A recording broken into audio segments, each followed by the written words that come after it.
اب ہم ذکر شروع کرتے ہیں آدم علیہ السلام کا۔ اللہ تعالیٰ فرماتے ہیں، اور میں نے جنوں اور انسانوں کو اپنی عبادت کے لیے پیدا کیا ہے۔ اللہ تعالیٰ نے ہمارے باپ کو کیوں پیدا فرمایا، ہمیں کیوں پیدا فرمایا؟ تاکہ ہم اس کی عبادت کریں، اگرچہ وہ عبادت کا محتاج نہیں، وہ تو بے نیاز ہے، البتہ ہم اس کے محتاج ہیں۔ اس کے اسماء بہترین اور حسین ہیں، وہ عالی شان صفات کا مالک ہے۔ اس نے اپنے ناموں کے آثار ظاہر کرنے کے لیے مخلوق کو پیدا فرمایا، رحمت کے آثار، قدرت کے آثار، جبر اور طاقت کے آثار اور حکمت کے آثار ظاہر کرنے کے لیے مخلوقات کو پیدا فرمایا، ورنہ وہ کسی چیز کا محتاج نہیں۔ آدم علیہ السلام کی تخلیق سے پہلے ہی اس بارے میں اللہ تعالیٰ کا فرشتوں سے مکالمہ ہوا۔ اللہ تعالیٰ نے فرمایا، اور جب تیرے رب نے فرشتوں سے کہا میں زمین میں ایک خلیفہ بنانے والا ہوں۔ خلیفہ سے مراد ہے نائب، اور یہ کہ اس کی نسل میں سے ہر ایک دوسرے کا خلیفہ ہوگا۔ جبکہ سیدنا ابو بکر صدیق رضی اللہ عنہ نبی اکرم صلی اللہ علیہ وسلم کے خلیفہ ہوئے، سو اللہ نے ایک خلیفہ بنانے کا ارادہ فرمایا جو زمین میں حکومت کرے اور اس کو آباد کرے۔ چنانچہ اللہ تعالیٰ نے فرمایا، اللہ تعالیٰ نے تمہیں زمین سے پیدا کیا اور اسی نے اس زمین میں تمہیں بسایا ہے۔ اللہ تعالیٰ کا ارادہ ہوا کہ زمین کو آباد کروائے، جبکہ جن اس قابل نہیں تھے، کیونکہ ان میں اس قدر عقل و دانش نہیں تھی کہ زمین کو پر رونق اور سرسبز و شاداب رکھ سکیں۔ علماء جنات کے بارے میں کہتے ہیں ان کا سب سے بڑا عقل مند جن انسانوں کے 10 سالہ بچے کے برابر عقل رکھتا ہے، اس لیے زمین کو آباد کرنے کی صلاحیت اللہ تعالیٰ نے انسان کو بخشی۔ اللہ نے انسان کو بہترین ڈھانچے اور حسین ترین شکل و صورت سے نوازا، پھر اپنی روح اس میں پھونکی۔ فرشتوں نے اس سے سوال کیا، ایسی مخلوق کو کیوں پیدا کرتا ہے جو زمین میں فساد کرے اور خون بہائے؟ اور ہم تیری تسبیح، حمد اور پاکیزگی بیان کرتے ہیں۔ اس کے جواب میں اللہ نے فرمایا، جو میں جانتا ہوں تم نہیں جانتے۔ دراصل فرشتوں نے کسی طرح معلوم کر لیا تھا کہ آدم کی اولاد زمین میں فساد کرے گی، خون ریزی کرے گی، لیکن انہوں نے یہ بات اعتراض کے طور پر نہیں کہی تھی، کیونکہ ایسا اعتراض تو گناہ ہے، اور فرشتے پلک جھپکنے کے برابر اللہ کی معصیت اور نافرمانی نہیں کرتے، بلکہ وہ تو نہایت معزز عبادت گزار ہیں، کسی بات میں اللہ پر پیش دستی اور سبقت نہیں کرتے اور اس کے حکم پر عمل کرتے ہیں۔ اللہ کے حکم کی نافرمانی نہیں کرتے، بلکہ جو حکم دیا جائے بجا لاتے ہیں۔ اس لیے فرشتوں کا یہ پوچھنا وضاحت طلبی کے لیے تھا، وہ تو انسان کے پیدا کرنے کی وجہ پوچھ رہے تھے۔ وہ زمین میں جنات کے اعمال اور کرتوت کا مشاہدہ کر چکے تھے، یعنی اللہ تعالیٰ نے انہیں پیدا کر کے اختیار دیا تو وہ فتنہ و فساد اور فسق و فجور میں مبتلا ہو گئے، اور اب ایک اور مخلوق زمین میں بسائی جا رہی تھی، تو اس بات کا امکان تھا کہ یہ مخلوق بھی ان کے نقش قدم پر چلے۔ اس لیے فرشتوں نے تعجب اور حیرت کی بنا پر یہ سوال کیا تھا، اور پوچھنے کا مقصد یہ تھا کہ کیا یہ بھی جنوں کی طرح ہوں گے؟ اس طرح انہیں یہ خدشہ لاحق ہوا کہ شاید ان سے اللہ کی عبادت میں کوتاہی یا کمی واقع ہوئی ہے، جس کی وجہ سے اللہ کو نئی مخلوق پیدا کرنا پڑی۔ اس لیے ان کی بات میں یہ بھی تھا کہ ہم تیری حمد اور ثنا بیان کرتے ہیں۔ بہرحال ان کے سوال کے دو مقصد تھے، کیا یہ جنوں کی طرح فساد کرنے والی قوم ہے؟ کیا ہم سے تیری عبادت میں کوتاہی ہوئی ہے؟ اس پر اللہ تعالیٰ نے فرمایا، جو میں جانتا ہوں وہ تم نہیں جانتے۔ اس موقع پر فرشتوں کے ذہنوں میں ایک اور بات بھی آئی، وہ آپس میں کہنے لگے کہ اللہ تعالیٰ جو بھی مخلوق پیدا کرے گا وہ ہم سے زیادہ معزز اور عالم نہیں ہو سکتی۔ یعنی جب فرشتوں نے باقی مخلوقات کا جائزہ لیا، مثلا آسمان، زمین، پہاڑ، جن، چوپایوں وغیرہ کا، تو انہوں نے سوچا یہ ہم سے زیادہ مرتبے والی نہیں ہے، لہذا یہ مخلوق بھی پیدا ہو رہی ہے تو یہ ہم سے زیادہ مرتبہ نہیں رکھتی۔ یہ ہمارا خاص مقام ہے کہ اللہ کی تسبیح میں مصروف ہیں، کفر سے محفوظ ہیں، ہر حکم بجا لاتے ہیں، اللہ کے تمام احکامات پورے کرتے ہیں، آسمان اور زمین میں اس کا حکم نافذ کرتے ہیں، اور اللہ کے نزدیک ہم سب سے زیادہ شرف والے ہیں۔ لہذا اگر یہ نئی مخلوق انسان بھی پیدا ہو جائے تو کیا ہوا، ہم سے زیادہ معزز اور علم والی تو نہیں ہوگی۔ بہرحال جب اللہ تعالیٰ نے آدم کو پیدا کیا تو زمین کی مٹی لانے کا حکم فرمایا، چنانچہ اللہ تعالیٰ کے پاس مٹی لائی گئی۔ امام ترمذی، ابن حبان اور امام احمد رحمت اللہ علیہ نے ایک حدیث بیان کی ہے جس کے الفاظ کچھ یوں ہیں: اللہ تعالیٰ نے آدم علیہ السلام کو مٹی کی ایک مٹھی سے پیدا فرمایا، اس مٹی کو اللہ تعالیٰ نے پوری زمین سے اٹھوایا تھا۔ یہی وجہ ہے کہ آدم کی اولاد زمین کے لحاظ سے ہی ظہور پذیر ہوئی۔ بعض سرخ رنگ کے ہیں تو بعض سیاہ اور بعض سفید، اور کچھ اس کے درمیان میں ہیں۔ بعض نیک ہیں، بعض خبیث، اور کچھ پاکیزہ قسم کے ہیں۔ انسان کی تخلیق مٹی سے شروع ہوئی، اس مٹی کو پانی سے تر کیا گیا تو یہ تین بن گئی۔ اسی وجہ سے قرآن مجید کی بعض آیات میں تراب کا لفظ آیا ہے۔ تراب خشک مٹی کو کہتے ہیں، اور بعض آیات میں تین کا لفظ آیا ہے۔ تین تر اور بھیگی مٹی کو کہتے ہیں۔ اللہ تعالیٰ فرماتے ہیں خلقہ من تراب، یعنی آدم کو تراب سے پیدا کیا گیا۔ مٹی کی عام حالت کو تراب کہتے ہیں، اور فرمایا جب آپ کے رب نے فرشتوں سے کہا کہ میں مٹی سے بشر کو پیدا کرنے والا ہوں، جب اس مٹی کو پانی سے زیادہ بھگویا گیا تو وہ لیسدار ہونا شروع ہو گئی، اسی لیے اللہ تعالیٰ نے فرمایا ہم نے انسان کو لیسدار اور چپکنے والی مٹی سے پیدا کیا۔ پھر اللہ تعالیٰ نے اپنے مبارک ہاتھوں سے انسان کا ڈھانچہ تیار کیا۔ اللہ نے فرمایا خلقت بیدی، میں نے اپنے دونوں ہاتھوں سے پیدا کیا۔ اللہ تعالیٰ نے انسان کی خلقت فرشتوں کے سپرد نہ کی، بلکہ بذات خود اسے تخلیق کے مراحل سے گزارا اور اپنے ہاتھوں سے اس کی تصویر کشی کی۔ اللہ نے انسان کو پہلے ایک مورتی کی صورت میں ڈھالا، اس کے بعد ایک مقررہ مدت تک چھوڑے رکھا، یہاں تک کہ گیلی مٹی خشک ہو گئی اور اس کا رنگ سیاہ ہو گیا، بدبو آنے لگی، پھر وہ کھنکھناتی مٹی میں بدل گئی، اور آخرکار آگ پر پکی ہوئی مٹی یعنی فخار ٹھیکری کی صورت اختیار کر گئی، جس سے مٹکے وغیرہ تیار کیے جاتے ہیں۔ سیاہ مٹی کو ہماون کہتے ہیں، اور بدبودار کو مسنون کہتے ہیں، اور کھنکھنا کر بولنے والی مٹی کو سلسال کہتے ہیں، اور ٹھیکری کی طرح کی مٹی کو الفخار کہتے ہیں۔ مختلف آیات میں یہ الفاظ وارد ہوئے ہیں۔ اور یقیناً ہم نے انسان کو کھنکھناتی خشک مٹی سے پیدا کیا جو کہ بدبودار اور سیاہ گارے سے خشک ہوئی تھی۔ اور فرمایا اللہ نے انسان کو کھنکھناتی مٹی سے پیدا کیا جو کہ ٹھیکری کی طرح تھی۔ ان تمام آیات کریمہ میں کوئی تناقض، تعارض اور اختلاف نہیں، اس لیے کہ ان مختلف آیات میں انسان کو اس کی تخلیق کے مختلف مراحل کی یاد دہانی کرائی گئی ہے۔ خلاصہ کلام یہ ہوا کہ تخلیق کے عمل کا پہلا مرحلہ تراب تھا، یعنی عام حالت والی خشک مٹی، پھر تین یعنی بھگوئی ہوئی مٹی، پھر لیسدار مٹی یعنی سلسال، پھر ٹھیکری کی طرح کی مٹی یعنی فخار، اور یہ کام جمعے کی آخری گھڑی میں کیا گیا۔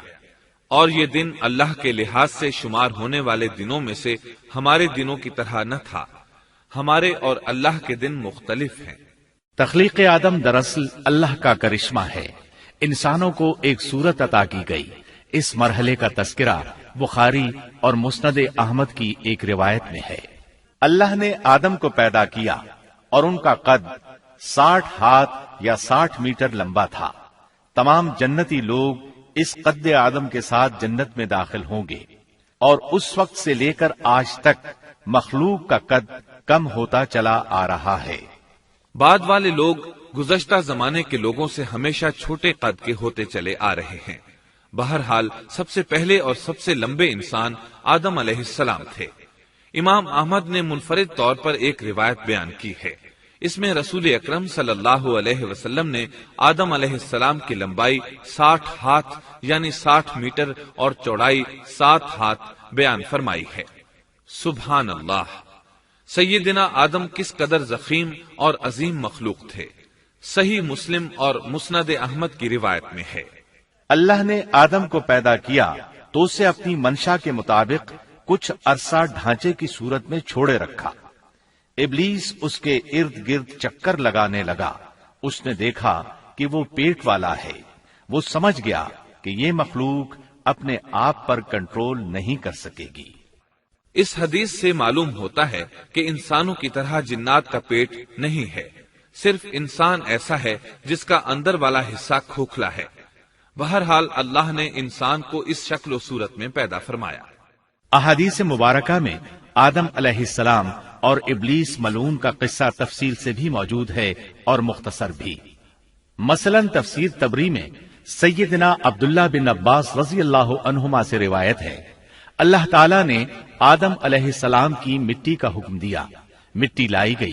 اللہ تعالیٰ نے آدم علیہ السلام کو لیسدار اور بدبودار سیاہ مٹی سے پیدا فرمایا، اور یہ کام اللہ نے اپنے مبارک ہاتھوں سے کیا۔ آدم 40 راتیں مجسمے کی صورت میں پڑے رہے، جسم موجود تھا لیکن روح نہیں تھی۔ ابلیس آتا، اس ڈھانچے کو ٹھوکر لگاتا تو جسم سے ایسی آواز نکلتی جیسے خالی مٹکے پر ہاتھ مارنے سے نکلتی ہے۔ اسی لیے اللہ نے بھی فرمایا ہے کہ وہ کھنکھناتی مٹی سے پیدا کیے گئے۔ آدم علیہ السلام میں روح ڈالنے سے پہلے ایک مرتبہ فرشتوں کا ان کے پاس سے گزر ہوا تو وہ کچھ گھبرا سے گئے۔ ابلیس کو تو بہت زیادہ گھبراہٹ کا سامنا کرنا پڑا۔ وہ گزرتے ہوئے ٹھوکر مارتا اور کہتا، تجھے کسی خاص مقصد کے لیے پیدا کیا گیا ہے۔ یہ کہہ کر وہ آدم کے منہ میں داخل ہو جاتا اور کمر کے راستے باہر آ جاتا اور فرشتوں سے مخاطب ہو کر کہتا، اس سے گھبرانے کی کوئی ضرورت نہیں۔ اگر مجھے اس پر مسلط کر دیا گیا تو میں یقیناً اسے ہلاکت میں ڈال دوں گا، اور اگر اسے مجھ پر مسلط کر دیا گیا تو بلا شبہ میں اس کی نافرمانی کروں گا۔ اندازہ کیجئے وہ تعجب کر رہا ہے کہ انہیں کیوں پیدا کیا گیا ہے۔ اس کی آدم علیہ السلام سے دشمنی کس قدر پرانی ہے، گویا ابتدا ہی سے یہ عداوت پر ڈٹ گیا تھا۔ بہرحال اللہ نے آدم میں روح پھونکی۔ اس مضمون کو قرآن مجید میں جا بجا ذکر کیا گیا ہے۔ اللہ تعالیٰ فرماتے ہیں، جب میں اس کو ٹھیک ٹھاک کر لوں اور اس میں اپنی روح پھونک دوں تو تم سب اس کے سامنے سجدے میں گر پڑنا۔ ایک اور جگہ فرمایا، اللہ تعالیٰ کے نزدیک عیسیٰ علیہ السلام کی مثال ہو بہو آدم علیہ السلام کی مثال ہے۔ اللہ نے انہیں مٹی سے بنا کر کہا، ہو جا، وہ ہو گئے۔ اللہ نے آدم علیہ السلام کو مٹی سے پیدا کیا، اپنے ہاتھوں سے بنایا، پھر اس میں روح پھونکی۔ اس کا مفصل بیان احادیث میں موجود ہے۔ جب ان میں روح پھونکی گئی اور ابتدا میں روح جیسے ہی سر کے اندر داخل ہوئی، آدم علیہ السلام کو چھینک آ گئی۔ فرشتوں نے آدم علیہ السلام سے کہا، الحمدللہ کہیے۔ انہوں نے کہہ دیا۔ اللہ کی اس تعریف کے جواب میں اللہ تعالیٰ نے فرمایا، رحمک ربک، یعنی تجھ پر تیرا رب رحم فرمائے۔ سبحان اللہ، اللہ ذوالجلال والاکرام نے آدم علیہ السلام میں روح مکمل ہونے سے پہلے ہی انہیں اپنی رحمت سے سرفراز فرما دیا۔ بہرحال جب روح ان کی آنکھوں میں داخل ہوئی اور انہوں نے جنت کے پھلوں کو دیکھا تو ان میں غور و فکر کرنے لگے۔ جب روح پیٹ میں داخل ہوئی تو کھانے کی طلب محسوس ہوئی۔ ابھی روح ٹانگوں تک پہنچی نہیں اور کھانے کی خواہش پہلے ہی محسوس ہونے لگی۔ اس جلد بازی اور عجلت کی وجہ سے اللہ تعالیٰ نے فرمایا، انسان جلد باز مخلوق ہے۔ جب آدم علیہ السلام کو پیدا کر دیا گیا تو اللہ تعالیٰ نے ان کی پشت پر ہاتھ پھیرا۔ ہاتھ پھیرتے ہی ان کی پشت سے قیامت تک پیدا ہونے والے انسان باہر نکل آئے۔ آدم کی تمام اولاد ان کے سامنے ظاہر ہو گئی، اور یہ بات نہایت وضاحت اور صراحت کے ساتھ قرآن مجید اور احادیث مبارکہ میں موجود ہے۔ مسلم بن یسار رحمت اللہ علیہ بیان کرتے ہیں کہ سیدنا عمر بن خطاب رضی اللہ عنہ سے کسی نے اس آیت کریمہ کے بارے میں پوچھا، اور جب آپ کے رب نے اولاد آدم کی پشت سے ان کی اولاد کو نکالا اور ان سے انہی کے بارے میں اقرار لیا کہ کیا میں تمہارا رب نہیں، سب نے جواب دیا، ہاں کیوں نہیں، ہم سب گواہ بنتے ہیں، تاکہ تم لوگ قیامت کے روز یوں نہ کہو ہم تو اس سے محض بے خبر تھے، یا یوں کہو کہ پہلے پہلے شرک تو ہمارے بڑوں نے کیا اور ہم ان کے بعد ان کی نسل میں ہوئے، لہذا کیا تو ان غلط راہ والوں کے فعل پر ہمیں ہلاکت میں ڈالے گا؟ سیدنا عمر رضی اللہ عنہ نے اس شخص کے سوال کے جواب میں فرمایا، میں نے سنا ہے کہ رسول اللہ صلی اللہ علیہ وسلم فرما رہے تھے، اللہ نے آدم علیہ السلام کو پیدا کیا، پھر اپنے دائیں ہاتھ کو اس کی پشت پر پھیرا اور اس سے نسل انسانی کو باہر نکالا اور ان کی طرف اشارہ کر کے فرمایا، میں نے انہیں جنت کے لیے پیدا کیا ہے اور یہ جنت والوں کے اعمال کریں گے۔ پھر اپنے ہاتھ کو دوبارہ آدم علیہ السلام کی پشت پر پھیرا اور اس سے نسل انسانی کو باہر نکالا اور ان کی طرف اشارہ کر کے فرمایا، میں نے انہیں آگ کے لیے پیدا کیا ہے اور یہ آگ والوں کے اعمال کریں گے۔ اس پر ایک شخص نے نبی اکرم صلی اللہ علیہ وسلم سے سوال کیا، اے اللہ کے رسول صلی اللہ علیہ وسلم، تو پھر ہمارے اعمال کس حساب میں شمار ہوں گے؟ آپ نے جواب میں فرمایا، اللہ تعالیٰ جب کسی بندے کو جنت کے لیے پیدا کرتا ہے تو اس سے جنت والوں کے کام کرواتا ہے، حتیٰ کہ جنت والے اعمال میں سے ہی کسی عمل پر اس کا موت سے سامنا ہوتا ہے، اس وجہ سے اللہ اسے جنت میں داخل کرتا ہے، اور جب اللہ کسی بندے کو آگ کے لیے پیدا کرتا ہے تو اسے آگ والے اعمال پر لگا دیتا ہے، یہاں تک کہ وہ آگ والے اعمال میں سے کسی عمل پر مرتا ہے، اس کی وجہ سے اللہ اسے آگ میں داخل کر دیتا ہے۔ ہر شخص کے لیے اس کام میں آسانی پیدا کر دی جاتی ہے جس کے لیے وہ پیدا کیا گیا ہے۔ لیکن یہ بات ذہن میں ہر وقت موجود رہنی چاہیے کہ اللہ نے انسان کو اختیار دے رکھا ہے کہ وہ اپنی عقل اور فکر کی روشنی میں اللہ کے احکامات پر عمل پیرا ہو کر خود کو جنتی بنا لے، یا عقل کا درست استعمال نہ کرتے ہوئے شیطان کا پٹا گلے میں ڈال لے اور جہنم میں جگہ بنا لے۔ یہ تو اللہ نے انسان کو اختیار دے رکھا ہے، اس کی مرضی کہ جنت والے اعمال کرے یا جہنم والے۔ ہر انسان میں دونوں طرف جانے کی طاقت اور صلاحیت موجود ہے۔ اللہ نے انسان کو مجبور نہیں بنایا، البتہ ہر انسان کو جو بھی رویہ اختیار کرنا تھا اللہ کو اس کا علم تھا، اور اس کا علم برحق ہے، قطعی ہے، اس میں کوئی غلطی نہیں ہو سکتی، اس لیے اس نے اپنے علم کے مطابق تقدیر لکھ دی۔ اب ہم جو کچھ کرتے ہیں تقدیر سے مجبور ہو کر نہیں کرتے، بلکہ اپنے اختیار سے کرتے ہیں، اور چونکہ تقدیر بھی اللہ کے حکم سے لکھی گئی اس لیے اس میں بھی کوئی خطا واقع نہیں ہوتی۔ لہذا تقدیر کا یہ مطلب نہیں کہ انسان تقدیر کی بنا پر ہدایت ماننے یا نہ ماننے پر مجبور ہے، ایسی بات قطعاً نہیں۔ اور درست بات یہ ہے کہ تقدیر کا مسئلہ بہت زیادہ پیچیدہ ہے اور مشکل ترین مسائل میں سے ہے، یہاں اس کی تفصیل کا موقع نہیں۔ جب اللہ نے آدم علیہ السلام کو پیدا کر لیا اور اس میں اپنی روح پھونک دی تو فرشتوں کو حکم دیا کہ آدم کو سجدہ کرے۔ ابلیس ایک بہت نیک اور بزرگ جن تھا، اس نے کبھی اللہ کی نافرمانی نہیں کی تھی، اسی بنا پر وہ بلند مرتبہ پا کر فرشتوں میں شامل ہو چکا تھا، لیکن فرشتوں کی جنس سے قطعاً نہیں تھا۔ اللہ نے اسے اطاعت اور فرما برداری کا صلہ دیا تھا، اس کی عزت اور اکرام کرتے ہوئے آسمان میں بسایا تھا، لمحہ بھر کے لیے بھی اس نے اللہ کی نافرمانی نہیں کی تھی، اور پھر اللہ نے آدم کو سجدہ کرنے کا حکم دیا، اور اس حکم کے مخاطب فرشتے اور ابلیس تھے۔ صرف فرشتوں کے لیے یہ حکم نہیں تھا بلکہ ابلیس بھی اس حکم میں شامل تھا، کیونکہ اللہ تعالیٰ فرماتے ہیں، اور یقیناً ہم نے تمہیں پیدا کیا، پھر ہم ہی نے تمہاری صورت بنائی، پھر ہم نے فرشتوں سے کہا کہ آدم کو سجدہ کرو، تو سوائے ابلیس کے سبھی نے سجدہ کیا، وہ سجدہ کرنے والوں میں شامل نہ ہوا۔ اللہ تعالیٰ نے فرمایا، تجھے کس چیز نے سجدے سے روک دیا جبکہ میرا حکم تیرے لیے بھی تھا؟ تو اس سے ثابت ہوا اس حکم میں فرشتوں کے ساتھ ابلیس بھی شامل تھا، کیونکہ قرآن میں از امرتک کے الفاظ ہیں۔ اس کا مطلب ہے کہ میں نے تجھے حکم دیا تھا، اور پھر ابلیس نے جواب میں یہ نہیں کہا کہ تو نے تو مجھے حکم ہی نہیں دیا تھا، بلکہ اس نے سجدہ نہ کرنے کی وجہ یہ بتائی۔ اس نے کہا، میں سجدہ کیوں کروں، میں اس سے بہتر ہوں، اس لیے کہ تو نے مجھے آگ سے پیدا کیا اور اسے مٹی سے۔ تو پھر کہا، اللہ نے حکم دیا، تو اس سے نیچے اتر جا۔ غرض جب ابلیس نے نافرمانی کی، سرکشی اور تکبر کا مظاہرہ کیا تو اس وقت اللہ تعالیٰ اور اس کے درمیان مکالمہ ہوا۔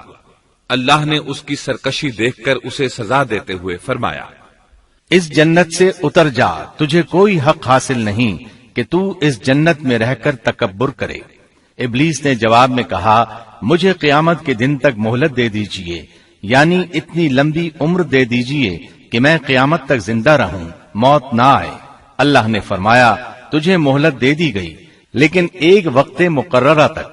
اور جب شیطان اس طرف سے مطمئن ہو گیا کہ اسے مہلت مل گئی، تب اس نے کہا، چونکہ تو نے مجھے گمراہ کر دیا ہے، اس وجہ سے میں قسم کھاتا ہوں کہ میں انسانوں کی گمراہی کے لیے تیرے سیدھے راستے پر بیٹھ جاؤں گا، پھر ان کے آگے سے، ان کے پیچھے سے، ان کے دائیں سے، ان کے بائیں سے، ان کے پاس آؤں گا، اور آپ ان میں سے اکثر لوگوں کو شکر گزار نہیں پائیں گے۔ اللہ تعالیٰ نے شیطان کا رد کرتے ہوئے فرمایا، یہاں سے ذلیل و خوار ہو کر نکل جا۔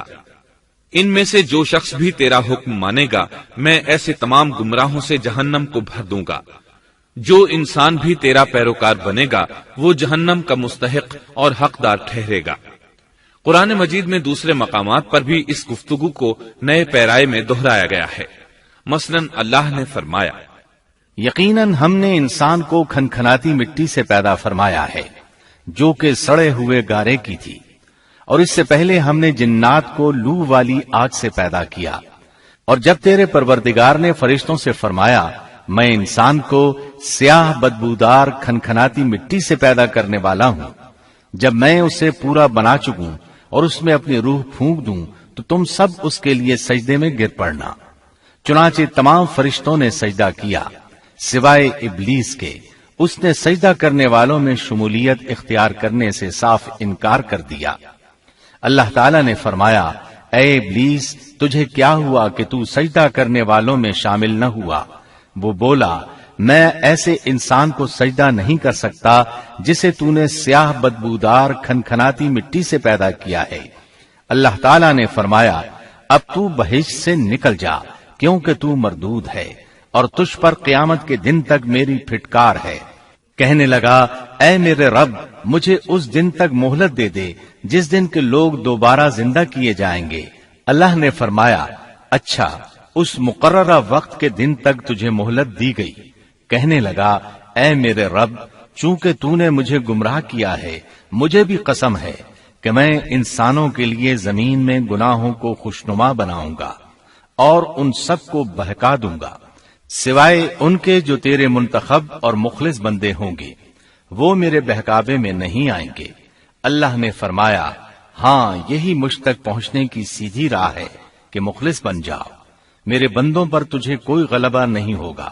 البتہ جو گمراہ لوگ تیری پیروی کریں گے، یقیناً ان کے وعدے کی جگہ جہنم ہے۔ ایک اور مقام پر اللہ تعالیٰ فرماتے ہیں، جب ہم نے فرشتوں کو حکم دیا کہ آدم کو سجدہ کرو تو ابلیس کے سوا سب نے سجدہ کیا۔ اس نے کہا، کیا میں اسے سجدہ کروں جسے تو نے مٹی سے پیدا کیا ہے؟ اچھا دیکھ لے، اسے تو نے مجھ پر فضیلت دی ہے، اگر مجھے بھی تو نے قیامت تک ڈھیل دی تو میں سوائے چند لوگوں کے اس کی اولاد کو گمراہ کروں گا۔ اس پر اللہ نے فرمایا، جا، ان میں سے جو بھی تیرا فرمانبردار ہو جائے گا تو تم سب کی سزا جہنم ہے، جو پورا پورا بدلہ ہے۔ ان میں سے تو جسے بھی اپنی آواز کے ساتھ بہکا سکتا ہے بہکا لے، اور ان پر اپنے سوار اور پیادے چڑھا لا، یعنی اپنے گھڑ سوار لشکر اور پیدل لشکر کو چڑھا کر لے آ، اور اپنا ہر داؤ، ہر ترکیب اور ہر اسلحہ استعمال کر لے، اور ان کے مالوں اور اولاد میں بھی شرکت کر لے، اور تو انہیں دل بہلانے والے وعدے دے لے، یعنی ان کے برے اعمال بنا سنوار کر انہیں دکھا اور غلط خواہشات دلا، جنت، دوزخ اور دوبارہ زندہ نہ ہونے کے وعدے دے، اور ان سے شیطان کے جتنے بھی وعدے ہوتے ہیں سب کے سب سراسر فریب ہیں۔ یقیناً میرے سچے بندوں پر تیرا کوئی قابو اور غلبہ نہیں ہوگا، تیرا رب کارسازی کرنے والا کافی ہے۔ اسی طرح بہت سی آیات میں پہلی معصیت الہی کا ذکر کیا گیا ہے۔ سب سے پہلا نافرمان ابلیس ملعون تھا، وہ خبیث اللہ کے سامنے تکبر اور انات سے بھرپور جواب دیتا رہا۔ اسی وجہ سے اللہ نے اسے کافر کا لقب دیا۔ کافر اسے کہتے ہیں جو نعمت کا انکار کرے۔ اللہ نے اس پر اتنا فضل و کرم اور انعام و احسان کیا کہ بلند ترین مرتبے تک پہنچا دیا، لیکن اس نے اللہ کی اس نعمت کی قدر نہ کی، پرواہ نہ کی اور کفر کا راستہ اختیار کیا۔ اللہ تعالیٰ فرماتے ہیں، جبکہ آپ کے رب نے فرشتوں سے فرمایا کہ میں مٹی سے ایک انسان کو پیدا کرنے والا ہوں، سو جب میں اسے ٹھیک ٹھاک کر لوں اور اس میں اپنی روح پھونک دوں تو تم سب اس کے سامنے سجدے میں گر پڑنا۔ چنانچہ تمام فرشتوں نے سجدہ کیا مگر ابلیس نے نہ کیا اور اس نے تکبر کیا، وہ کافروں میں سے تھا۔ سب سے پہلا گناہ تکبر تھا، اسی لیے علماء کرام فرماتے ہیں تمام گناہوں کی جڑ تکبر اور غرور ہے۔ نبی اکرم صلی اللہ علیہ وسلم نے اپنی امت کو تکبر نہ کرنے کا سختی سے حکم فرمایا، اس کی برائی، وبال اور ہلاکت سے آگاہ فرمایا۔ آپ نے فرمایا، اللہ اس شخص کی طرف رحمت سے دیکھے گا بھی نہیں جس نے تکبر کی بنا پر کپڑا ٹخنوں سے نیچے لٹکایا۔ اس کے علاوہ نبی صلی اللہ علیہ وسلم نے تو مطلقاً فرما دیا، وہ شخص جنت میں داخل ہونے کے قابل نہیں جس کے دل میں ذرہ برابر بھی تکبر ہے۔ جو شخص اپنے کپڑے، اپنے مکان اور اپنے قبیلے پر فخر کرتا ہے اس سے اللہ کی رحمت اٹھ جاتی ہے۔ اسی لیے نبی صلی اللہ علیہ وسلم نے جب اپنے صحابہ کرام کو دیکھا کہ مہاجر صحابی انصار صحابہ کے خلاف اور انصاری صحابی مہاجرین صحابہ کے خلاف آواز لگا رہے ہیں تو آپ نے فرمایا، اس جاہلیت والی پکار کو چھوڑو، یہ بہت بدبودار ہے۔ برادری کی بنیاد پر لڑنا، باہم فخر کرنا برے نتائج کا ذریعہ ہے۔ گناہوں کی بنیاد بھی تکبر ہے۔ اس لیے ہر مومن کو چاہیے کہ اپنے نوکر، خادم، ملازم یا کسی بھی مسکین پر کبھی بھی فخر و غرور کا اظہار نہ کرے، کیونکہ یہی اللہ کی سب سے پہلی نافرمانی وجود میں آئی تھی۔ تکبر کا یہ ذکر ضمناً آ گیا۔ ہم پھر اپنے موضوع کی طرف لوٹتے ہیں۔ اللہ نے آدم علیہ السلام کو پیدا کیا اور انہیں عالم بنا کر ہی تخلیق کیا، یعنی جب وہ پیدا ہوئے تو جاہل نہیں تھے۔ اللہ نے آدم علیہ السلام کو فرشتوں سے بھی بڑا عالم بنا کر پیدا فرمایا۔ بے شمار احادیث میں آدم علیہ السلام کی ابتدا اور ان کے علم کا ذکر موجود ہے۔ جب اللہ نے آدم میں مکمل روح ڈال دی اور وہ اپنے پاؤں پر کھڑے ہو گئے تو اللہ نے انہیں حکم دیا، جاؤ فرشتوں کی جماعت کو السلام علیکم کہو۔ آدم اور فرشتوں کی زبان عربی تھی، یہی زبان اہل جنت کی ہے۔ آدم گئے، جا کر سلام کہا، انہوں نے جواب میں کہا وعلیکم السلام ورحمت اللہ، یعنی تجھ پر اللہ کی سلامتی اور رحمت ہو۔ اللہ نے فرمایا، یہ تیرا اور تیری اولاد کا آپس میں ایک دوسرے کو تحفہ اور ہدیہ ہے۔ اللہ نے آدم علیہ السلام کو ابتدا ہی میں تمام نام سکھا دیے۔ مفسرین نے ان ناموں کے بارے میں بہت بحثیں ذکر کی ہیں۔ مضبوط موقف سیدنا عبداللہ بن عباس رضی اللہ عنہما کا ہے کہ اللہ نے آدم علیہ السلام کو ہر چیز کا نام سکھا دیا تھا۔ مثلا یہ پہاڑ ہے، یہ سمندر ہے، یہ پرندہ ہے، یہ درخت ہے وغیرہ۔ وہ آسمان اور زمین کی ہر چیز کا نام جانتے تھے۔ یہ علم کیسا تھا، انسان نے کس طرح ہر چیز کا نام پہچان لیا۔ یقیناً اللہ انسان میں یہ طاقت پیدا کر سکتا ہے کہ وہ ہر علم کا احاطہ کر سکے۔ اللہ نے آدم علیہ السلام کو ہر چیز کا نام اور اس کی صنعت اور کام بھی معلوم کرا دیا۔ آگ، لوہے، لکڑی، غرض ہر چیز کا نام اور استعمال ذہن میں ڈال دیا۔ وہ کس قدر عظیم علم سے بہرور ہوئے، سبحان اللہ۔ بہرحال اللہ نے آدم علیہ السلام کو صرف شکل و صورت اور تخلیق ہی میں بلند مرتبہ عطا نہیں کیا تھا، بلکہ عقل و علم کے لحاظ سے بھی بلند درجے اور مقام پر فائز کیا تھا، جیسا کہ اللہ تعالیٰ فرماتے ہیں، اللہ نے آدم علیہ السلام کو ہر چیز کا نام سکھا دیا، پھر ان چیزوں کو فرشتوں پر پیش کیا اور فرمایا، مجھے ان چیزوں کے نام بتاؤ اگر تم سچے ہو۔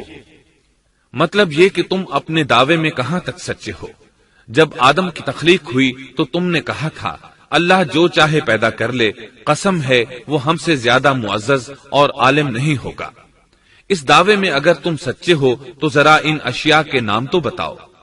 اللہ تعالیٰ نے آدم علیہ السلام کا زیادہ معزز ہونا، مکرم ہونا اور علم و معرفت والا ہونا واضح کرنے کے لیے فرشتوں کو حکم دیا کہ آدم علیہ السلام کو سجدہ کریں۔ یہ سجدہ تعظیمی تھا، عبادت والا سجدہ نہیں تھا۔ سجدہ تعظیمی پہلے وقتوں میں جائز تھا، لیکن اب حرام ہے۔ اسی لیے تو یعقوب علیہ السلام، ان کی بیوی اور 11 بیٹوں نے یوسف علیہ السلام کو سجدہ کیا تھا۔ بہرحال فرشتوں نے آدم علیہ السلام کو سجدہ کیا۔ اس سے معلوم ہو جاتا ہے کہ کون زیادہ عزت اور عظمت والا ہے۔ یقیناً آدم علیہ السلام زیادہ شرف اور منزلت کے حقدار ٹھہرے۔ جب اللہ تعالیٰ نے ان کی عزت، تکریم اور تعظیم ثابت فرما دی، تب علم و معرفت میں ان کی برتری ثابت کرنے کے لیے فرمایا، اگر تم اپنے قول میں سچے ہو تو ان چیزوں کے نام بتاؤ۔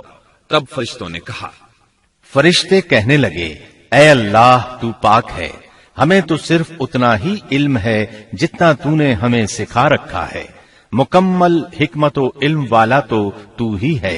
اللہ تعالیٰ نے آدم علیہ السلام سے فرمایا، اے آدم تم ان فرشتوں کو ان چیزوں کے نام بتاؤ۔ آدم ہر چیز کا نام بتانے لگے، کسی جگہ بھی انہوں نے غلطی نہیں کی۔ جب انہوں نے فرشتوں کو تمام چیزوں کے نام بتا دیے تو اللہ تعالیٰ نے فرشتوں کو مخاطب کر کے کہا، کیا میں نے تمہیں پہلے ہی نہیں کہہ دیا تھا کہ زمین اور آسمان کا غیب میں ہی جانتا ہوں، اور میرے علم میں ہے جو تم ظاہر کر رہے ہو اور جو چھپا رہے ہو۔ یہاں ذہن میں سوال ابھرتا ہے کہ فرشتے کیا چھپا رہے تھے؟ وہ راز والی بات یہی تھی کہ اللہ ہم سے زیادہ معزز اور عالم مخلوق پیدا نہیں کرے گا۔ واضح رہے، ہم آپ کو صرف واقعات ہی نہیں سنا رہے، صرف سیرت اور تاریخ ہی بیان نہیں کر رہے، بلکہ قرآن بھی پڑھ پڑھ کر سنا رہے ہیں۔ اور قرآن کو اس وقت تک سمجھنا محال ہے جب تک کہ ان واقعات کی تفصیل موجود نہ ہو۔ خیر، اس کے بعد اللہ تعالیٰ نے اما حوا کو پیدا فرمایا۔ انہیں آدم علیہ السلام کے فوراً بعد پیدا نہیں فرمایا، بلکہ آدم علیہ السلام نے کافی عرصہ جنت میں تنہا بسر کیا، اور حدیث میں ہے کہ وہ وحشت محسوس کرتے تھے، تنہائی کو شدت سے محسوس کرنے لگے تھے۔ آخر کار ایک روز جب وہ سو رہے تھے تو اللہ تعالیٰ نے ان کی بائیں پسلی سے اما حوا علیہ السلام کو پیدا فرمایا اور آدم علیہ السلام کا ہم سفر بنا دیا۔ اللہ فرماتے ہیں، اے لوگو اپنے اس پروردگار سے ڈر جاؤ جس نے تم سب کو ایک ہی جان سے پیدا کر ڈالا، اور اس جان یعنی آدم علیہ السلام سے ان کی بیوی کو پیدا کیا۔ آدم علیہ السلام کے وجود ہی سے حوا کا وجود بنایا گیا، وہ کوئی الگ مخلوق نہیں تھی۔ جب آدم علیہ السلام بیدار ہوئے تو انہوں نے اپنے قریب ایک عورت کو بیٹھے دیکھا۔ پوچھنے لگے، تم کون ہو؟ حوا علیہ السلام نے کہا، عورت۔ آدم علیہ السلام نے پھر پوچھا، تجھے کس لیے پیدا کیا گیا ہے؟ وہ بولی، آپ کے لیے، تاکہ آپ مجھ سے سکون اور انس حاصل کریں۔ جب فرشتوں نے آدم علیہ السلام کو ایک عورت سے باتیں کرتے دیکھا تو کہنے لگے، اب ایک اور نئی مخلوق پیدا کی گئی ہے۔ آدم علیہ السلام نے ان مخلوقات کا نام تو بتا دیا تھا جو مشہور و معروف تھیں، ان کا نام پوچھنا چاہیے۔ انہوں نے آدم علیہ السلام سے سوال کیا، انہوں نے فوراً جواب دیا، حوا، اس لیے کہ اللہ نے تو آپ کو ہر چیز کا نام سکھا دیا تھا۔ فرشتوں نے کہا، ان کا نام حوا کیوں رکھا گیا ہے؟ آدم علیہ السلام نے جواب دیا، اس لیے کہ اسے ایک زندہ چیز سے پیدا کیا گیا ہے، حیات کی نسبت سے حوا نام رکھا گیا۔ مسلم شریف میں ہے، سیدنا ابو ہریرہ رضی اللہ عنہ روایت کرتے ہیں کہ رسول اللہ صلی اللہ علیہ وسلم نے فرمایا، جو شخص اللہ اور آخرت کے دن پر ایمان رکھتا ہے، جب وہ کسی معاملے کے لیے حاضر ہو تو بھلائی والی بات کرے یا خاموش رہے، اور عورتوں کے بارے میں بھلائی کی وصیت حاصل کر لو، یعنی ان کے ساتھ اچھا سلوک کرو، کیونکہ عورت پسلی سے پیدا کی گئی ہے، اور پسلی میں زیادہ ٹیڑھا حصہ اوپر والا حصہ ہوتا ہے۔ اگر تم اس کو سیدھا کرنا چاہو گے تو توڑ ڈالو گے، اور اگر اس کو چھوڑ دو گے تو وہ اسی طرح ہمیشہ ٹیڑھی رہے گی۔ عورتوں کے بارے میں بھلائی کی وصیت حاصل کر لو۔ مطلب یہ کہ اسی حالت میں گزر بسر کرو، عورتوں کے بارے میں بھلائی کی وصیت حاصل کر لو۔ اس حدیث کا مطلب یہ ہے کہ عورتوں پر جبر کر کے زبردستی ان کی طبیعت کو بدلا نہیں جا سکتا، اور عورت ذات کو نہایت نرمی اور پیار سے رکھو۔ ان کی طبیعتوں میں ٹیڑھا پن ہے، وہ کبھی جذبات سے مغلوب ہو جاتی ہے اور عقل کھو بیٹھتی ہے۔ اگر کوئی اسے سیدھا کرنا چاہے تو اس سے لا تعلقی، دوری اور طلاق کی نوبت آ جائے گی۔ اگر اسے چھوڑ دو گے تو ٹیڑھا پن برقرار رہے گا۔ مرد کو بہت حوصلے سے اس صورتحال کو سنبھالنا چاہیے۔ احادیث میں سیدنا ابراہیم علیہ السلام کی زوجہ سیدہ سارہ علیہ السلام کا قصہ موجود ہے۔ وہ حوا علیہ السلام کے بعد کائنات کی سب سے زیادہ خوبصورت عورت تھی۔ احادیث سے یہ اشارہ ملتا ہے کہ حوا علیہ السلام ابتدائے انسانیت سے لے کر قیامت تک پیدا ہونے والی تمام عورتوں میں خوبصورت تھیں۔ اب ابلیس لگا اپنے وسوسے شروع کرنے۔ آدم اور حوا علیہ السلام دونوں اللہ کے حکم سے جنت میں تھے کہ شیطان نے انہیں پھسلانے کی کوشش شروع کر دی۔ اللہ تعالیٰ فرماتے ہیں، اور ہم نے کہہ دیا اے آدم تم اور تمہاری بیوی جنت میں رہو اور جہاں سے چاہو با فراغت کھاؤ۔ جنت بھی کیسی؟ اللہ فرماتے ہیں، وہ جنت کہ جس کی چوڑائی ہی آسمانوں اور زمین کے برابر ہے۔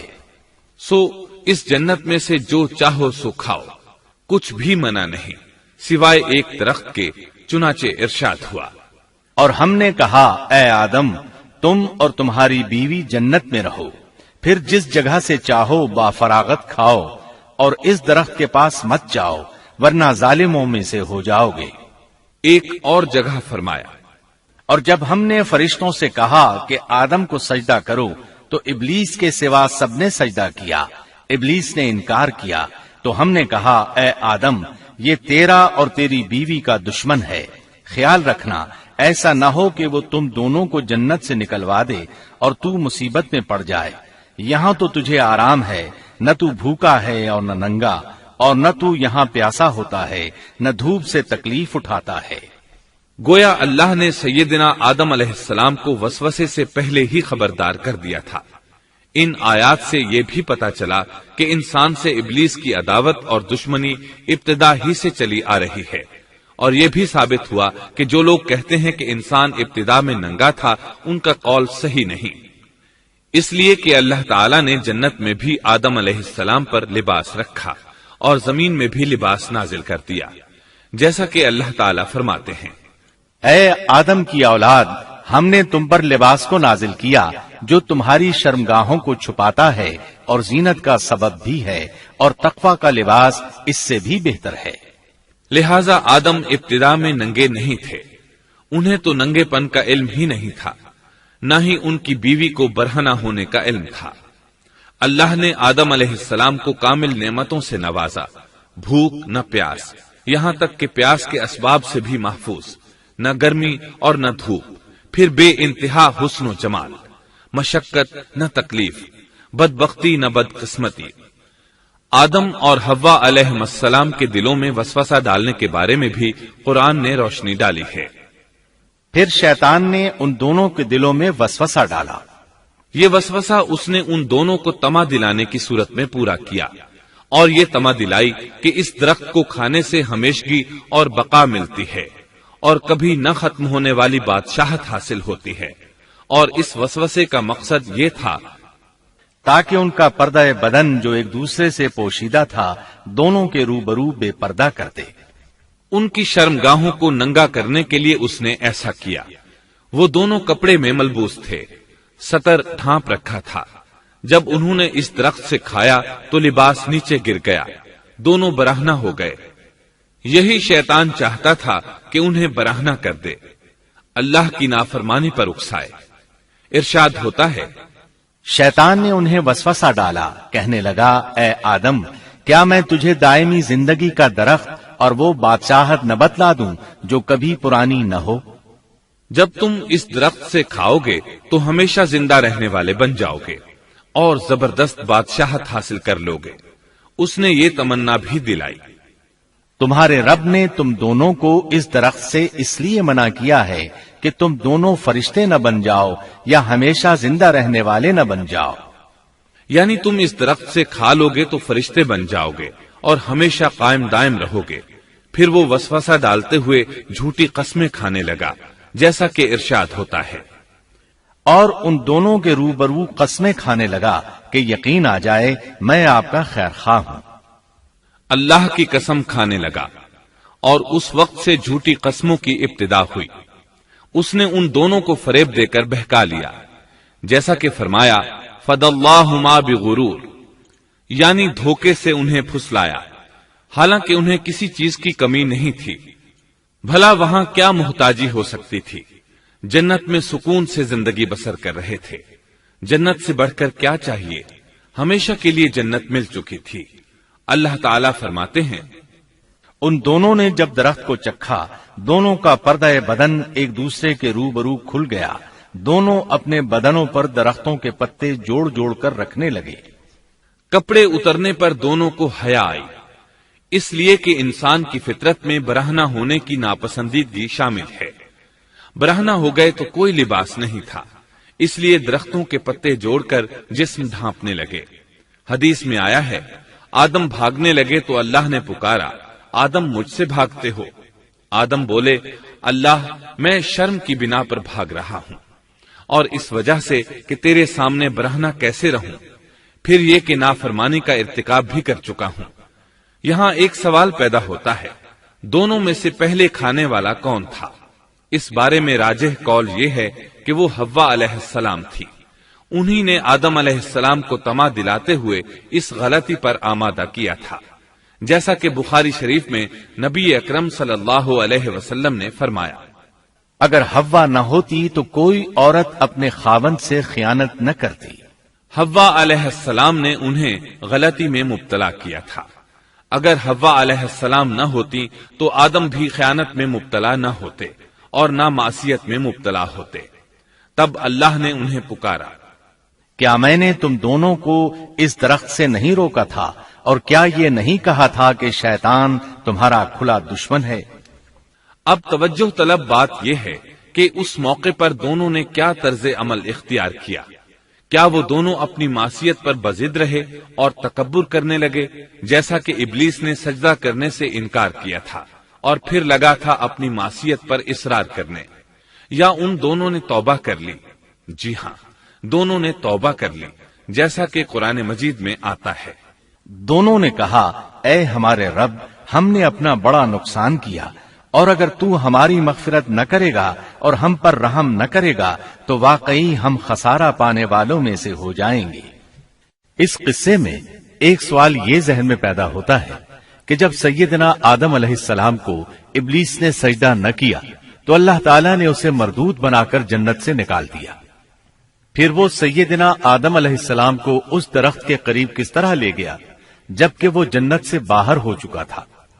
قرآن کریم میں اس بارے میں یہ الفاظ آئے ہیں، پھر شیطان نے ان کے دلوں میں وسوسہ ڈالا۔ یہ وسوسہ اس نے کیسے ڈالا جبکہ وہ جنت سے نکالا جا چکا تھا؟ مفسرین نے اس کے جواب میں لکھا ہے کہ اس نے جنت سے باہر رہ کر یہ وسوسہ ڈالا تھا، جیسے آج کل تار اور بغیر تار کے آواز کو دور دراز علاقوں تک پہنچایا جا سکتا ہے، ایسے ہی شیطان نے اپنی طاقت سے یہ وسوسہ ان کے دلوں تک پہنچایا۔ لگے ہاتھوں ابلیس کی حقیقت بھی سن لیں۔ ابلیس کے لفظی معنی انتہائی مایوس کے ہیں۔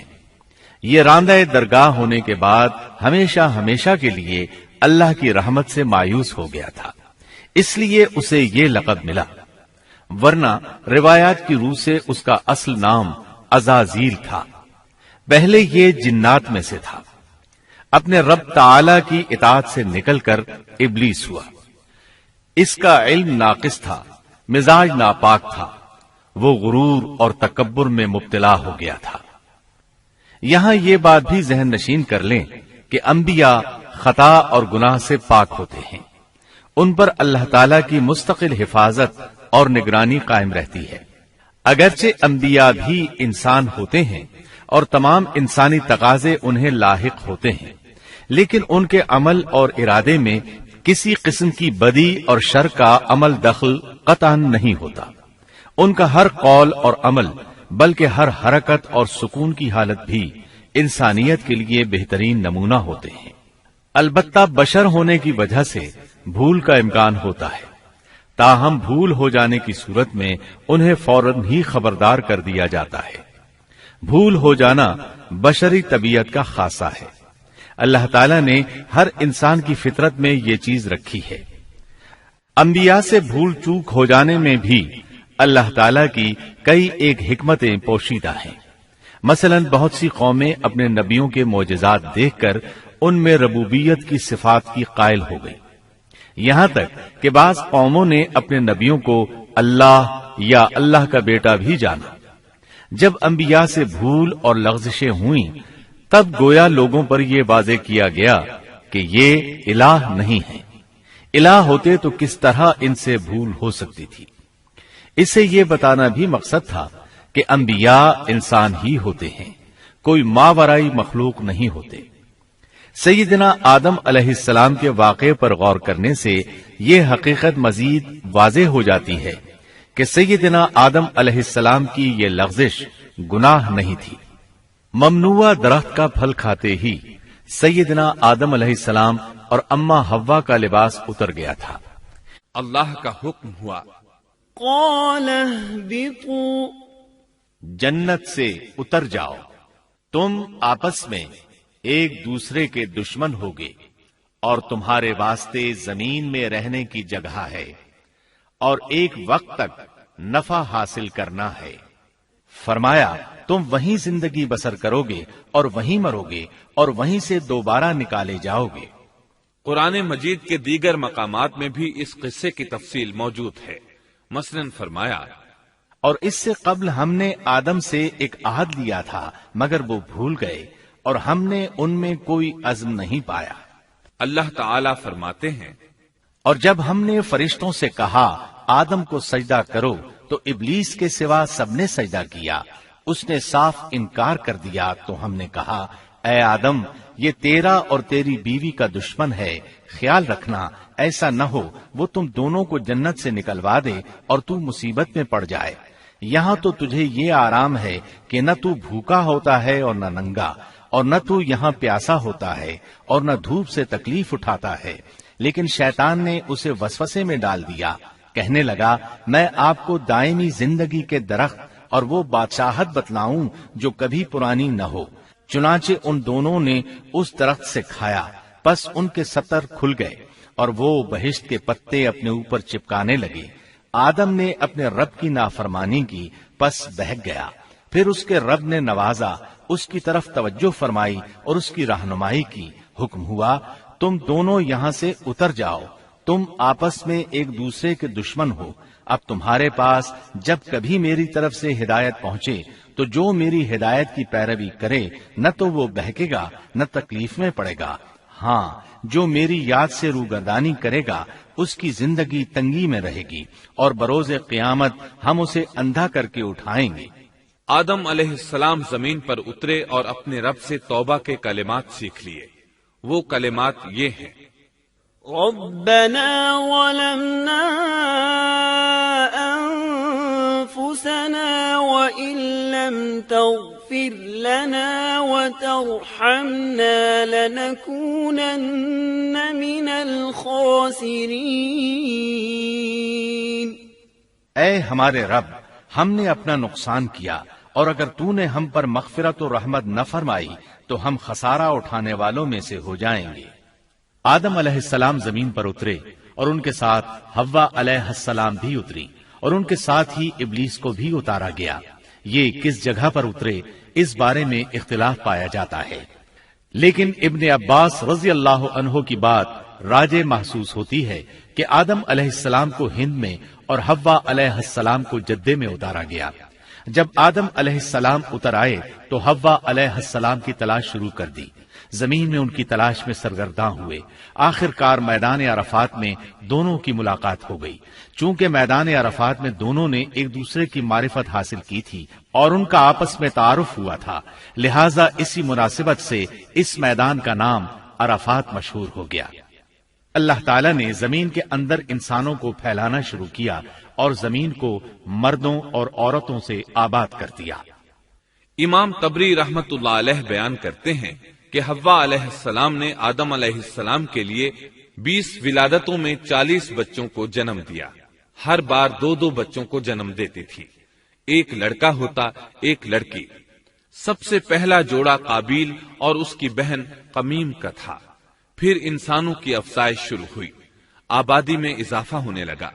اللہ نے آدم علیہ السلام ہی کو ان کا نبی متعین کر دیا، وہ انہیں دین سکھاتے رہے۔ اس وقت تمام لوگ موحد تھے، خالص توحید کو اپنانے والے تھے، یعنی کان الناس امۃ واحدہ، تمام لوگ ایک ہی امت کے تھے، ان میں شرک کا شائبہ بھی نہ تھا۔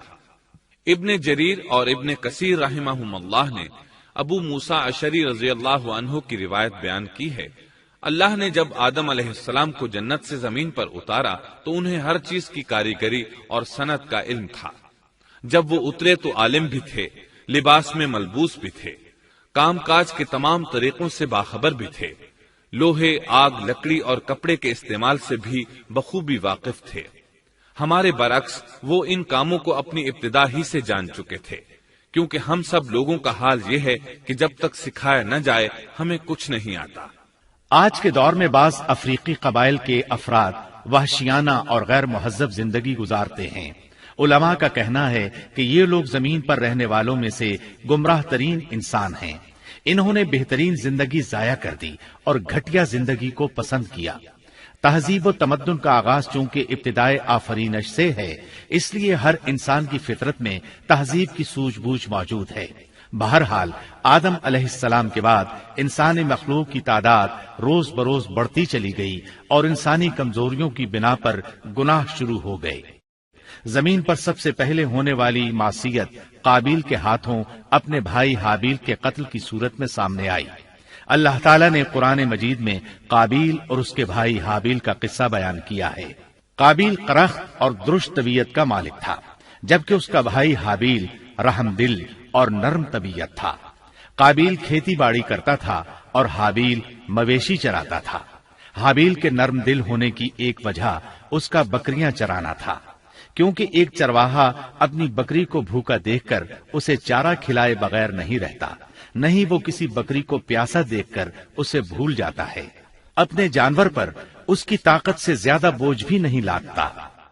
بنی نوع انسان کی تعداد میں اضافے کے لیے اس وقت ایسا قانون تھا جو اب حرام ہے، اور وہ ہے بہن کے ساتھ نکاح۔ چونکہ اس وقت کے سب لوگ آدم علیہ السلام کی حقیقی اولاد تھے اور آپس میں بہن بھائی تھے، اس لیے اس وقت کی شریعت کی روح سے قابیل اپنے ساتھ جڑواں پیدا ہونے والی بہن کے سوا کسی دوسری بہن سے شادی کر سکتا تھا، اور اسی طرح حابیل اپنے ساتھ جڑواں پیدا ہونے والی بہن کے علاوہ کسی دوسری بہن سے شادی کر سکتا تھا۔ اس کی صورت یہ تھی کہ قابیل کی شادی حابیل کی بہن سے ہو اور حابیل کی شادی قابیل کی بہن سے ہو، لیکن ہوا یہ کہ حابیل کی بہن خوبصورتی میں قابیل کی بہن سے کم تھی، اس لیے قابیل نے حابیل کی بہن سے شادی کرنے سے انکار کر دیا اور اپنی جڑواں بہن سے شادی کی خواہش ظاہر کی، لیکن ایسا کرنا آدم علیہ السلام کی شریعت میں حرام تھا۔ آپ نبی بھی تھے اور رسول بھی۔ رسول اور نبی میں فرق یہ ہے کہ رسول پر شریعت اور احکام نازل ہوتے ہیں، لیکن نبی پر شریعت نازل نہیں ہوتی، البتہ اس کی طرف وحی نازل ہوتی ہے اور معجزات عطا کیے جاتے ہیں، جبکہ شریعت صرف رسولوں ہی پر نازل کی جاتی ہے۔ آدم علیہ السلام بھی چونکہ رسول تھے، اس لیے ان کی شریعت میں یہ قانون تھا کہ کوئی شخص اپنے ساتھ جڑواں پیدا ہونے والی بہن کے ساتھ شادی نہیں کر سکتا۔ قابیل اس شرعی حکم کی وجہ سے غضبناک ہو گیا، اس نے تعجب کا اظہار کرتے ہوئے اس قانون کو ماننے سے انکار کر دیا۔ آدم علیہ السلام نے ان دونوں کے درمیان فیصلہ کرتے ہوئے انہیں حکم دیا کہ دونوں اللہ کے حضور ایک ہدیہ پیش کریں۔ ہدیہ اس جانور کو کہتے ہیں جسے اللہ کے نام پر ذبح کر کے فقراء میں تقسیم کر دیا جائے۔ اس سے مقصود اللہ کے لیے اپنی نیت کو خالص کرنا ہوتا ہے۔ اس عمل کو قربانی کہا جاتا ہے۔ آدم علیہ السلام کے زمانے میں قربانی کا جو قانون تھا اس کے قبول ہونے کی نشانی طے تھی، اور وہ یہ کہ آسمان سے ایک آگ نمودار ہوتی اور اس قربانی کو جلا دیتی۔ اس کا مطلب تھا قربانی قبول ہو چکی ہے، اور اگر آگ قربانی کو نہ جلاتی تو سمجھ لیا جاتا کہ قربانی قبول نہیں ہوئی۔ آخر قربانی کا دن آ پہنچا۔ حابیل نے اپنے مویشیوں میں سے ایک بہترین جانور لیا اور قربان گاہ میں لا کر اللہ کے حضور پیش کر دیا۔ دوسری طرف قابیل نے اپنی کھیتی کے غلے میں سے ردی قسم کا غلہ قربانی کے لیے پیش کیا۔ دوسرے دن دونوں قربان گاہ پہنچے تو انہوں نے دیکھا کہ حابیل کی قربانی قبول ہو چکی ہے، جبکہ قابیل کی قربانی کو آگ نے چھوا تک نہیں تھا۔ یہ دیکھ کر قابیل حابیل پر غضبناک ہوا۔ شیطان نے بھی اسے وسوسے میں مبتلا کیا کہ اپنے بھائی کو قتل کر دے۔ اس نے اپنے بھائی حابیل کو جان سے مار ڈالنے کا پختہ ارادہ کر لیا۔ اس وقت تک روئے زمین پر کوئی انسان قتل نہیں ہوا تھا۔ انسانی تاریخ میں یہ پہلا قتل ہے جس کا ارتکاب قابیل نے کیا۔ وہ اپنے بھائی حابیل کے پاس گیا اور اس سے بولا، میں تجھے قتل کر دوں گا۔ جواب میں حابیل نے کہا، اگر تو مجھے قتل کرنے کی کوشش کرے گا تو میں اپنے دفاع میں ہاتھ نہیں اٹھاؤں گا، اس لیے کہ میں چاہتا ہوں تو اپنے دیگر گناہوں کے ساتھ میرے قتل کا گناہ بھی اٹھا لے، تیرے گناہ زیادہ ہو جائیں۔ چنانچہ ایک تاریک رات میں حابیل سویا ہوا تھا کہ قابیل ایک بڑا سا پتھر اٹھا کر اس کے پاس آیا۔ اس نے وہ پتھر اپنے بھائی کے سر پر دے مارا۔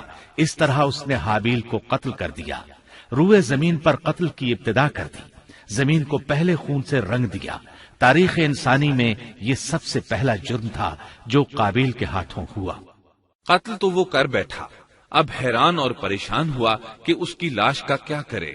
اس وقت تک نسل انسانی موت سے بھی دوچار نہیں ہوئی تھی۔ آدم علیہ السلام کی اولاد میں سے اس وقت تک کوئی فوت نہیں ہوا تھا، اس لیے قابیل کو معلوم نہیں تھا کہ مردے کے ساتھ کیا کیا جائے۔ اسی کشمکش کے عالم میں اس نے بھائی کی لاش کو کمر پر اٹھا لیا اور چل پڑا۔ چلا جا رہا تھا کہ اللہ نے 2 کوے بھیجے۔ دونوں کوے آپس میں لڑ پڑے، ایک نے دوسرے کو ہلاک کر دیا۔ اب زندہ کوا مٹی کھودنے لگا۔ اس طرح اس نے ایک گڑھا تیار کر لیا، مردہ کوے کو اس میں رکھا اور اوپر مٹی ڈال دی۔ اس طرح قابیل کو دفن کا طریقہ معلوم ہوا۔ اس نے بھی گڑھا کھودا اور حابیل کی لاش کو اس میں دبا دیا۔ وہ اپنے کیے پر نادم ضرور تھا، لیکن اس نے اللہ سے معافی نہ مانگی، جبکہ انسان کے لیے ضروری ہے کہ اس سے کوئی گناہ ہو جائے تو اللہ سے معافی مانگے۔ قابیل اور حابیل کے درمیان جو مکالمہ ہوا، اللہ تعالیٰ نے اس کا ذکر سورہ مائدہ آیت 27 تا 29 میں کیا ہے۔ اللہ فرماتے ہیں، آدم علیہ السلام کے دونوں بیٹوں کا کھرا کھرا حال بھی انہیں سنا دو۔ ان دونوں نے ایک نذرانہ پیش کیا، ان میں سے ایک کی نذر تو قبول ہو گئی اور دوسرے کی قبول نہ ہوئی تو وہ کہنے لگا، میں تجھے مار ہی ڈالوں گا۔ اس نے کہا، اللہ تقوی والوں ہی کا عمل قبول کرتا ہے، گو تو میرے قتل کے لیے دسترازی کرے، لیکن میں تیرے قتل کے لیے ہرگز اپنا ہاتھ نہیں بڑھاؤں گا۔ میں تو اللہ تعالی پروردگار عالم سے خوف کھاتا ہوں۔ میں تو چاہتا ہوں کہ تو میرا گناہ اور اپنا گناہ اپنے سر پر رکھ لے اور دوزخیوں میں شامل ہو جائے۔ ظالموں کا یہی بدلہ ہے۔ اس کا مطلب یہ تھا کہ تیرے اور گناہوں کے ساتھ میرے قتل کا گناہ بھی تیرے ذمہ لگے اور تو ظالموں میں سے ہو جائے۔ حابیل کے قتل کے بعد قابیل پر جو گزری اس کا ذکر اللہ نے سورہ مائدہ آیت 30 اور 31 میں کیا ہے۔ پس اسے اس کے نفس نے اپنے بھائی کے قتل پر آمادہ کر دیا اور اس نے اسے قتل کر ڈالا، اس سے وہ نقصان والوں میں سے ہو گیا۔ پھر اللہ تعالیٰ نے ایک کوے کو بھیجا جو زمین کھود رہا تھا تاکہ اسے دکھائے کہ وہ کس طرح اپنے بھائی کی ناش کو چھپا سکتا ہے۔ وہ کہنے لگا، ہائے افسوس، کیا میں ایسا کرنے سے بھی گیا گزرا ہو گیا کہ اس کوے کی طرح اپنے بھائی کی لاش کو دفنا دیتا۔ پھر تو بڑا ہی پشیمان اور شرمندہ ہوا۔ امام احمد، ترمذی اور ابو داود نے سیدنا سعد بن ابی وقاص رضی اللہ عنہ سے روایت کی ہے کہ انہوں نے سیدنا عثمان رضی اللہ عنہ کی شہادت کے فتنے کے وقت فرمایا، میں گواہی دیتا ہوں کہ رسول اکرم صلی اللہ علیہ وسلم نے فرمایا تھا، ایک بہت بڑا فتنہ رونما ہوگا، اس میں بیٹھنے والا کھڑے ہونے والے سے بہتر ہوگا اور کھڑا ہونے والا چلنے والے سے بہتر ہوگا اور چلنے والا دوڑنے والے سے بہتر ہوگا۔ کسی نے کہا، اگر کوئی میرے گھر میں داخل ہو کر میری طرف ہاتھ بڑھائے تاکہ وہ مجھے قتل کر دے تو آپ صلی اللہ علیہ وسلم نے فرمایا، تو آدم علیہ السلام کے بیٹے کی طرح قتل ہو جا، یعنی اس فتنے میں قتل ہو جانا۔ حابیل کی سنت پر عمل کرتے ہوئے خود ہاتھ نہ اٹھانا، قاتل کہلانے کی بجائے مقتول ہونے کو پسند کرنا۔ اسی طرح مسند احمد کی ایک روایت میں ہے، رسول اللہ صلی اللہ علیہ وسلم نے فرمایا، دنیا میں جب بھی کوئی ظلم سے قتل ہوتا ہے تو اس کا گناہ آدم علیہ السلام کے پہلے بیٹے قابیل کی گردن پر ضرور ہوتا ہے، اس لیے کہ وہ پہلا شخص ہے جس نے ظالمانہ قتل کی ابتدا کی اور یہ ناپاک طریقہ جاری کیا۔ اس حدیث سے اس جرم کی نوعیت کا بخوبی اندازہ ہوتا ہے کہ اللہ تعالیٰ نے اس کو صرف ایک قتل قرار نہیں دیا بلکہ اس کو ایک گھناؤنی حرکت قرار دیا۔ قیامت تک آنے والے لوگ جو اس گناہ کے مرتکب ہوں گے ان کا کچھ گناہ قابیل کے حساب میں ڈالا جائے گا۔ حابیل کو قتل کرنے کے بعد قابیل نے اپنی بیوی کو ساتھ لیا اور دور دراز نرم زمین کے پاس جا کر رہائش پذیر ہو گیا اور آدم علیہ السلام کے سامنے تک نہ ہوا۔ آدم علیہ السلام پہاڑوں کے قریب ایک بستی میں رہ رہے تھے، یہ ان سے بہت دور جا بسا تھا۔ اس طرح قابیل کا آدم علیہ السلام سے رابطہ بالکل ختم ہو گیا اور اس سے ایک نئی نسل کی ابتدا ہوئی۔ فحاشی اور اریانی کو ان کے ہاں عروج حاصل تھا۔ عبادت یہ لوگ اگرچہ اللہ ہی کی کرتے تھے لیکن آدم علیہ السلام کی شریعت کے خلاف بے حیائی کے دل دادا تھے۔ تقوی کی قلت، احکام الہی کی نافرمانی اور فحاشی کا فروغ ان کے شب و روز کا معمول تھا۔ اس کے بعد لوگ دو گروہوں میں تقسیم ہو گئے، شریر اور برے لوگ قابیل کے ساتھ مل گئے اور آدم علیہ السلام کے دیگر بیٹے اور نیک لوگ آدم علیہ السلام کے ساتھ مل گئے۔ آدم علیہ السلام 960 سال زندہ رہے۔ ان کی کل عمر تو 1000 سال تھی لیکن 40 سال کم کر دی گئی۔ سیدنا ابو ہریرہ رضی اللہ عنہ بیان کرتے ہیں کہ رسول اللہ صلی اللہ علیہ وسلم نے فرمایا، جب اللہ نے آدم علیہ السلام کو پیدا فرمایا تو ان کی پیٹھ پر ہاتھ پھیرا، اس طرح قیامت تک جتنے انسان پیدا ہونے والے تھے ان کی روحیں وجود میں آ گئیں۔ پھر ہر انسان کی آنکھوں کے درمیان ایک نور رکھ کر آدم علیہ السلام کے سامنے پیش کیا۔ انہوں نے پوچھا، یا اللہ یہ کون ہے؟ اللہ نے فرمایا، یہ تیری اولاد ہے۔ ان میں سے ایک کی پیشانی کی چمک آدم علیہ السلام کو بہت اچھی لگی۔ انہوں نے پوچھا، یا اللہ یہ کون ہے؟ جواب ملا، یہ تیری اولاد میں سے بہت دور جا کر ہیں، ان کا نام داؤد ہے۔ پوچھا، ان کی عمر کتنی ہے؟ فرمایا 60 سال۔ آدم علیہ السلام کہنے لگے، یا اللہ 40 سال میری عمر میں سے ان کی عمر میں شامل کر دے۔ اس سلسلے میں دوسری روایت یوں آئی ہے، جب آدم علیہ السلام کی روح قبض کرنے کے لیے فرشتہ آیا تو وہ کہنے لگے، میری عمر میں تو ابھی 40 سال باقی ہیں۔ اس وقت ان کی عمر 960 سال تھی۔ انبیاء اپنی عمر سے واقف ہوتے ہیں۔ فرشتے نے کہا، کیا آپ کو یاد نہیں آپ نے اپنی عمر کے 40 سال اپنی اولاد داؤد کو ہبہ کر دیے تھے؟ رسول اللہ صلی اللہ علیہ وسلم نے فرمایا، چونکہ آدم علیہ السلام نے انکار کیا تو ان کی اولاد بھی انکار کی عادی ہے۔ آدم علیہ السلام خود بھول گئے، ان کی اولاد بھی بھولتی ہے۔ آدم علیہ السلام نے خطا کی، ان کی اولاد بھی خطا کرتی ہے۔ حابیل کے قتل کے بعد اللہ تعالیٰ نے آدم اور حوا علیہ السلام کو اس کا نعم البدل عطا کیا۔ اس کا نام انہوں نے شیس رکھا۔ شیس کا مطلب ہے اللہ کا دیا ہوا تحفہ۔ حابیل کے قتل پر آدم اور حوا علیہ السلام دونوں بہت غمگین ہوئے، اس لیے اللہ نے بدلے میں انہیں شیس علیہ السلام عطا فرمائے۔